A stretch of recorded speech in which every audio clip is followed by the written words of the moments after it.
I was still in uniform when the erasure happened. Not retired, not reassigned. I mean actively on duty, signing my name in ink every morning, trusting paper to remember things the way I wrote them. That trust didn't survive 1976. My name is Ronald Greeley. I was a forest ranger then, stationed in a region that doesn't appear the way it used to, not on maps, not in reports, not even in memory if the memory belongs to the wrong person. What I'm saying now is a confession, not because I did something wrong, but because I agreed to stop saying something right. The first sign wasn't dramatic. It never is. It was a missing line in a logbook. I'd written it myself the night before: weather conditions, patrol route, an unusual sound near the western slope that I couldn't identify. Nothing alarming, just careful documentation. The next morning the entry was gone, not crossed out, not corrected. The page was intact, but the ink had been rubbed until the paper thinned, like someone had erased a mistake they didn't want acknowledged. I asked around quietly. No one acted surprised. That should have scared me more than it did.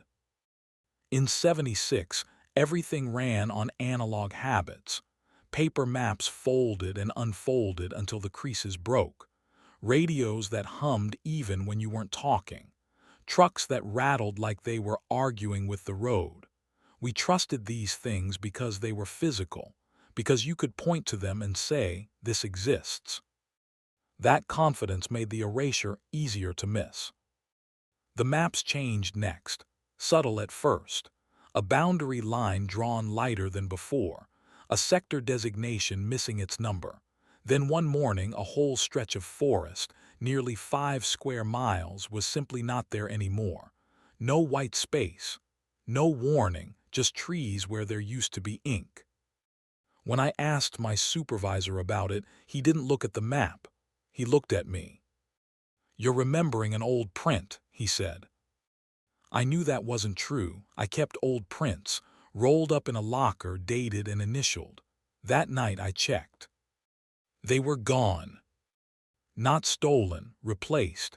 Same paper stock, same folds, but every version now matched the new one, like the forest itself had reached backward and corrected us. The patrol that confirmed it happened in early October. Cool air, low fog, the kind of day where sound carries wrong. I was assigned a late route near the area that no longer existed. The assignment sheet didn't mention anything unusual, but the route numbers skipped clean over where the missing sector should have been. I followed the road anyway. There was a place where the gravel ended and the forest began without transition. No sign, no barrier, just a sense that the road had decided not to continue. My truck stalled there, engine coughing once before going silent. The radio clicked as if it had noticed. I stepped out with my flashlight. The beam cut forward and shortened, swallowed after a few feet. Trees stood closer together than they should have, branches overlapping like ribs. The ground was worn smooth, not by erosion, but by passage, paths that crossed and looped without leading anywhere sensible. That's when I heard it. Not a voice, not an animal, a pressure in the air like the forest was leaning in to listen back. My ears rang, my thoughts slowed, and beneath it all, a low vibration that matched the rhythm of the radio hum. I backed away. The pressure eased immediately, like a hand lifting off my chest. The truck started on the first try. By the time I reached the station, the fog had burned off and the day looked ordinary again. Too ordinary. The next week, a ranger named Paul Reddick didn't come back from patrol. No alarm, no scramble, just a quiet adjustment to the schedule and a reassignment of his routes. His locker was emptied before the end of the day. His name disappeared from the duty board. When I asked where he'd gone, someone told me he'd transferred. I knew Paul. He wouldn't have left without saying something. That night the radio spoke without static. Not recorded, it said. 2 words, calm, certain. I didn't respond. I wrote it down instead, on a scrap of paper I kept folded in my wallet. By morning the paper was gone. That was when the meeting happened. 3 men I'd never seen before. No uniforms. No names offered. They sat in the station office like it belonged to them and explained the rules I'd already been following without knowing it. Some areas are unstable.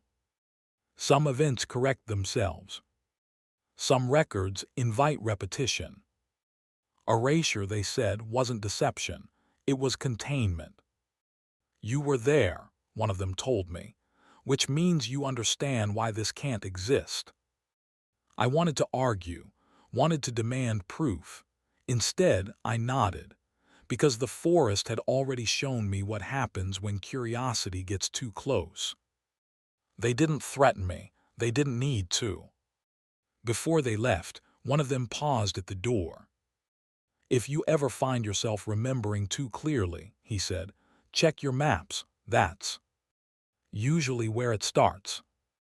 That night, I dreamed of walking through a place that no longer appeared on paper, watched by something vast enough to stay still for decades without growing impatient.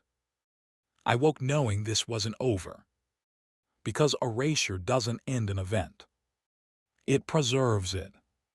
After that meeting, the forest behaved itself. That's the phrase my supervisor used, like we were talking about a dog that had finally learned where not to dig. Patrols went on as scheduled. Radios stayed mostly quiet. Tourists came and went, unaware they were walking the edge of something that had decided, at least for now, to remain still. But once you've seen a record disappear, you stop trusting the silence. I began to notice how often people forgot. Not dramatic lapses, small ones. A ranger asking who used to cover the western routes. Someone hesitating over a name they'd known for years. A missing photograph on the wall where a frame still hung, dust outlining its shape like a ghost. Paul Reddick's absence settled into the station like it had always been that way. I kept my head down. That was the unspoken expectation. Do your job. Don't ask questions that make paper nervous. But the radio hadn't finished with me. It started with clicks again. Single sounds. Always when I drove too close to the place the maps refused to acknowledge. No voice this time. Just confirmation that something was paying attention. One night in November, I tested it. I parked the truck on the boundary road just after midnight. Engine off, lights out. The forest was dark in a way that swallowed distance. I took out my paper map and laid it across the steering wheel. The missing sector was still missing. Smooth, clean, impossible. I unfolded the map farther than usual. There, pressed faintly into the paper like an impression left behind after erasure, were lines that didn't belong, creases that formed a shape my eyes wanted to follow. A boundary not drawn in ink, but remembered by the paper itself. The radio clicked. I felt the pressure again. Not fear, not danger, recognition. You weren't meant to keep copies, the radio said. My mouth went dry. I didn't, I whispered. The pressure eased just a little. That was when I understood the truth they hadn't said out loud. Erasure wasn't just for records. It was for people, for memories, for patterns of thought that might lead someone back to the wrong place. The forest didn't want attention. It wanted distance. And when distance failed, it relied on us to restore it. The hikers went missing 2 weeks later. A family this time, parents and a teenage son. Day hike, well-marked trail.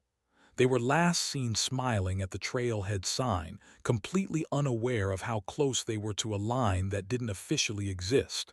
When they didn't return by sundown, the call came in. Search and rescue mobilized fast, but not fully. I recognized the pattern immediately. The search perimeter curved unnaturally, like water flowing around a stone. No one crossed into the erased area, though no one acknowledged it was there. Dogs refused to track past a certain point, whining and pulling back as if the ground itself smelled wrong. We found the boy's jacket folded neatly at the edge of the trees. Not torn, not dirty, placed. That night the station phone rang after midnight. No one spoke on the other end. The radio hummed in sympathy, low and steady. I sat at the desk and waited for the message I already knew was coming. "Too many," the radio said softly. I didn't ask what that meant. The official report blamed exposure, poor judgment, a sudden weather shift that didn't appear in any forecast. The story was clean enough to accept, especially for people who needed closure more than truth. I watched the parents' names enter the statistics, watched the son's name vanish entirely. The pressure behind my eyes became constant after that, like something was leaning just out of sight, waiting to see if I would break the rules I now understood too well. I avoided the boundary road. I stopped carrying maps longer than necessary. I let memories blur where they wanted to blur.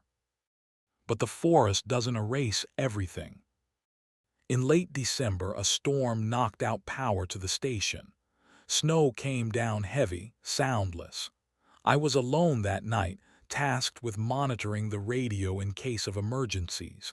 The building creaked. The darkness pressed close to the windows. The radio clicked. Not once. Twice. Then it spoke in a voice that felt closer than the speaker should allow. "You still remember," it said. "Yes," I replied, my voice barely steady. "That's why you're here." I didn't understand then what it meant. I would soon enough. The order came the following week, typed, unsigned, slipped into my mailbox the same way the first warning had been. A solo patrol. Night shift. Route deviation approved. Destination. A place that did not exist. I stared at the paper for a long time before folding it away. There was no cho. Ice to make. Not really. This wasn't about punishment or bravery. It was about maintenance. Because when erasure starts to fail, someone has to walk the line and remind the forest and themselves where the boundary still holds. And this time, that someone was me. I didn't tell anyone I was going. That was implied. The paper didn't say it outright, but the absence of a briefing told me everything I needed to know. This patrol wasn't meant to be witnessed, recorded, or remembered by anyone but me, and even that part was negotiable. I left the station just before dusk. Snow still clung to the shadows, softening the forest and muting sound. The truck felt heavier than usual, like it knew where we were headed. The radio hummed low, steady, patient. I followed the road until it ended the way it always did, without ceremony. No sign, no warning, just gravel giving way to dirt, dirt giving way to something that didn't want to be named. I shut off the engine and stepped out into the cold. The forest was waiting. Not in a dramatic way. No movement, no sound, just the sense of a held breath stretched thin across miles of trees. I switched on my flashlight. The beam pushed forward and stalled, edges blurring as if light itself had weight here. I crossed the line without knowing exactly where it was. The pressure came immediately. Not pain, orientation loss. The kind that makes you forget which way you were facing a second ago. The ground beneath my boots was smooth, worn by passage rather than weather. Paths overlapped, doubled back, intersected without logic, like the forest was remembering routes even if we weren't allowed to. The radio clicked. "You're late," it said. I swallowed. I came when I was told. A pause, not silence, evaluation. You remember clearly, it said. Yes, that's rare. I don't know why it mattered, but I felt a strange relief at that. Like I'd passed some test I hadn't known I was taking. The pressure eased enough for me to breathe fully again. The clearing revealed itself without transition. One step I was among trees, the next I was. The space felt engineered, not built, not cleared, but permitted. The ground was bare and marked by faint impressions, like something had stood there many times and expected to stand there again. At the center was what I'd been trying not to imagine since October.